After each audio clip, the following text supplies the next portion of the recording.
8 years ago, I picked up this photo album from eBay. It contains 54 photographs of Devon scenes taken in 1924, exactly 100 years ago. Whoever took these pictures created a lovely album and gives a fascinating insight to Devon 100 years ago. In this video, I'm attempting to recreate the first 19 photographs of this album.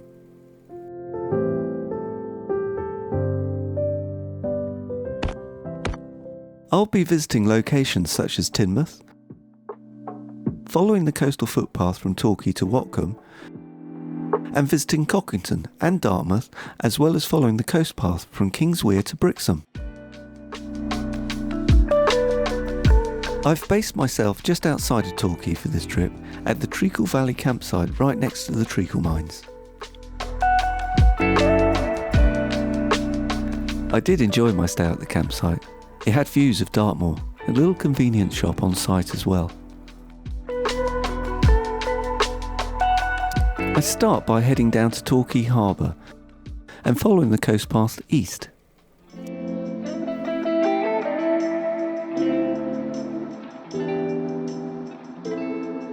I actually see a kestrel hunting on the way. I haven't seen one in years.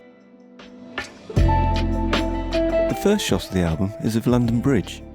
Now, I couldn't find a way down to get to sea level here. A bit of local knowledge might have helped me. I did try this path, but it led to one that was incredibly steep, and I didn't want to take any risks. So I headed back to the viewpoint to get a shot. It will have to do. This is all part of the story, as in 100 years, a lot can change. It will be interesting in this video to see just how much has changed.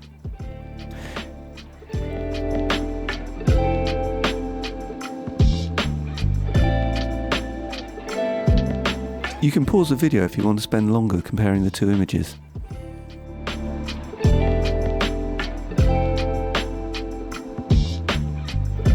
With my first shot in the bag, I carried on the coast path, enjoying these wonderful views.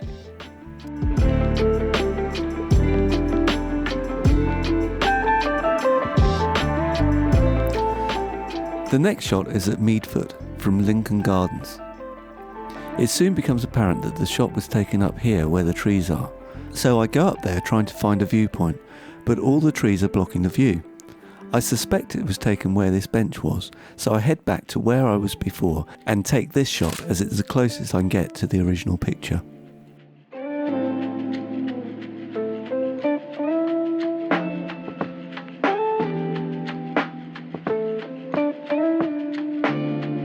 The next shot is of Thatcher's Rock. However, it does appear in the original picture that they were further down this field. As you can see, it's now blocked off and now private land. But this isn't too far from the original spot.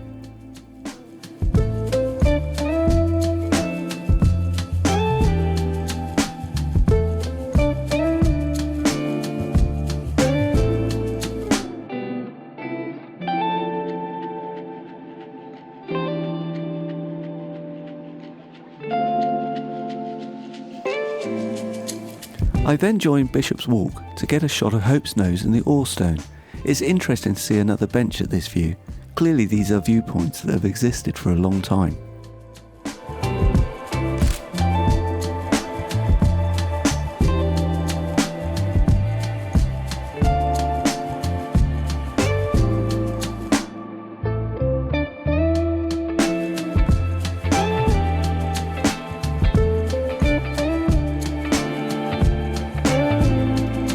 The next shot is of Anstey's Cove.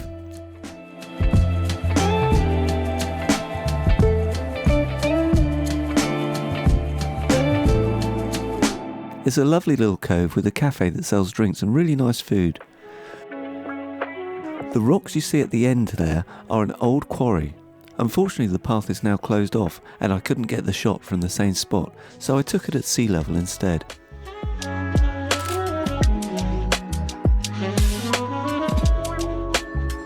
If you look closely at the quarry, one of the rocks is much smaller. That's because it broke off during a storm in the 1980s. I head up Walls Hill to Blackhead to get a shot of Anstey's Cove. I find this bench, which I suspect is where the shot was taken, but the growth has obscured the view, so I just move a little bit to the left and get a shot anyway.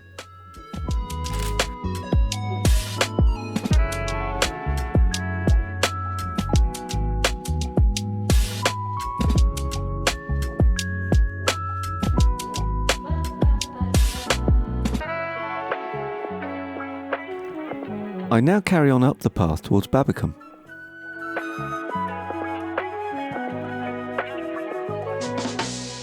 I then go down to the beach to get my next shot.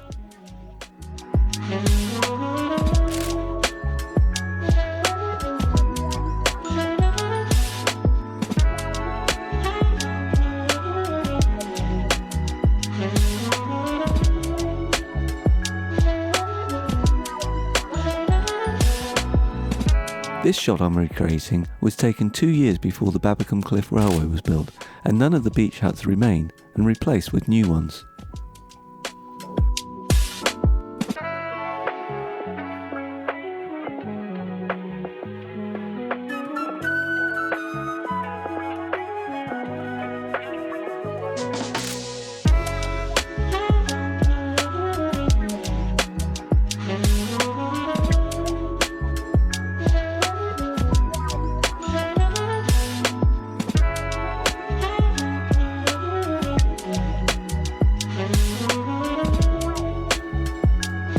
To save my legs on this hot day, I took the Babbacombe Cliff Railway to the top of the hill. Very similar to the Linton and Lynmouth Cliff Railway, but this one is power assisted by electricity rather than water.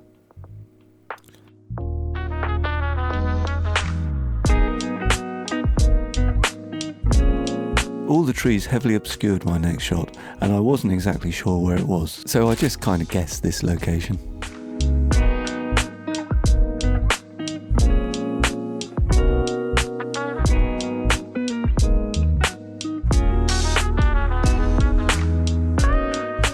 The next shot of Watcombe was heavily obscured by trees, so I had to go down to the beach to get this shot.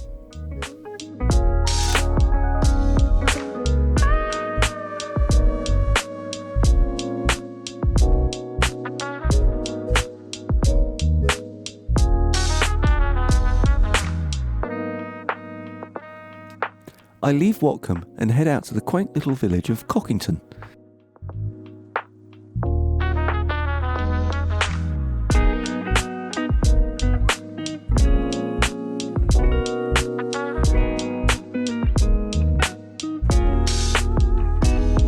It was quite busy while I was there, and unfortunately I didn't focus enough, as I should have taken this shot a little bit more to the left.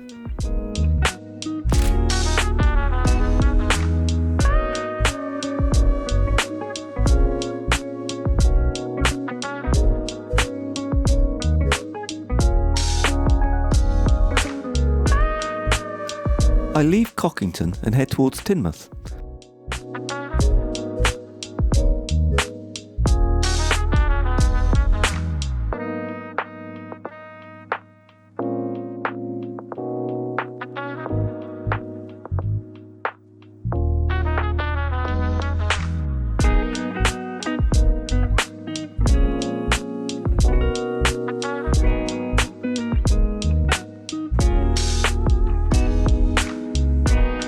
I head east towards the railway line and get the 2 shots of both directions.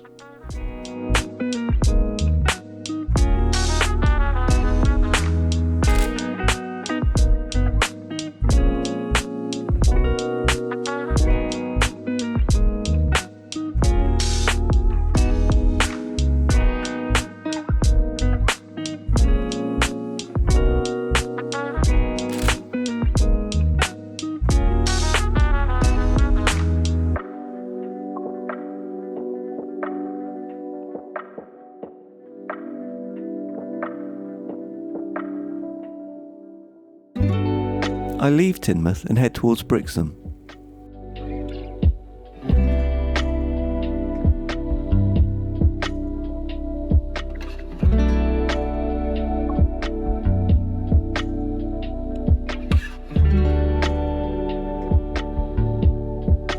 Here I get a shot of the William of Orange statue.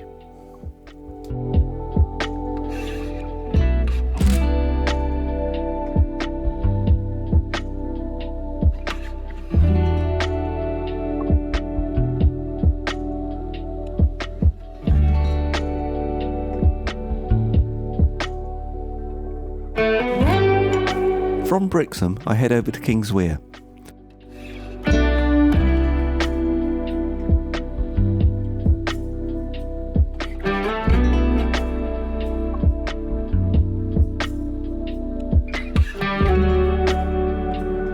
I follow the coastal footpath to Brixham.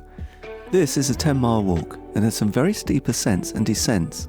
In fact, you climb a total of 3,000 feet and it descends the same amount.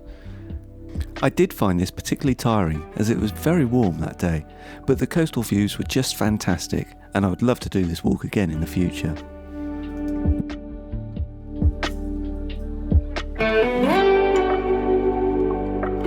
This is the first shot of this stretch of coast. It's at Froward Point and Mewstone.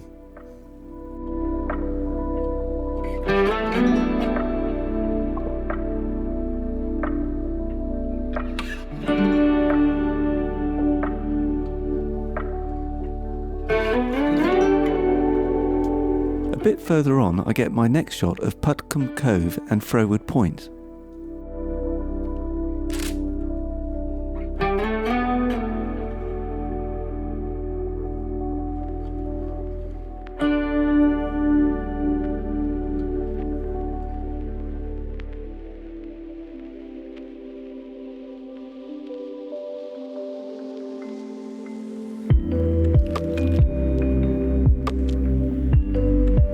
This is the penultimate shot in this video, and it's of Scabbacombe Sands and Sharkham Point. It's a lovely spot.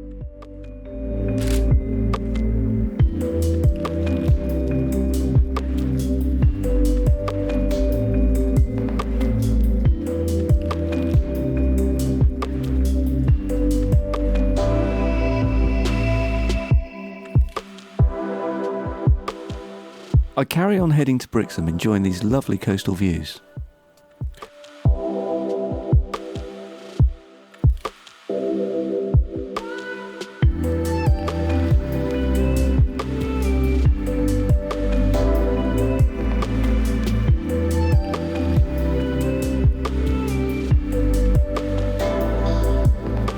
For this last shot, I head over to Kings Weir.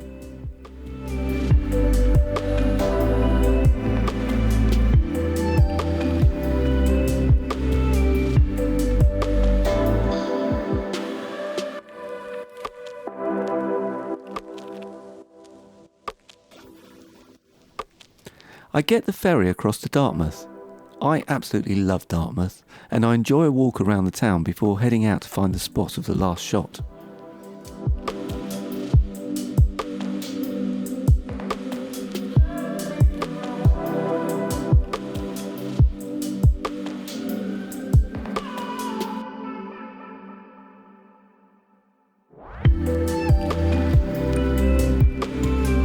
I had great difficulty finding this last spot.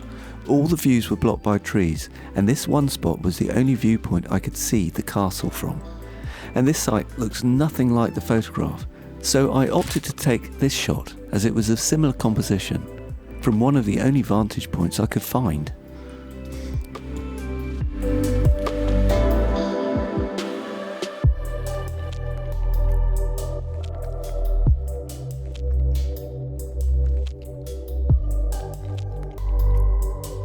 I head back into Dartmouth and I think about the week I've just had taking these photos.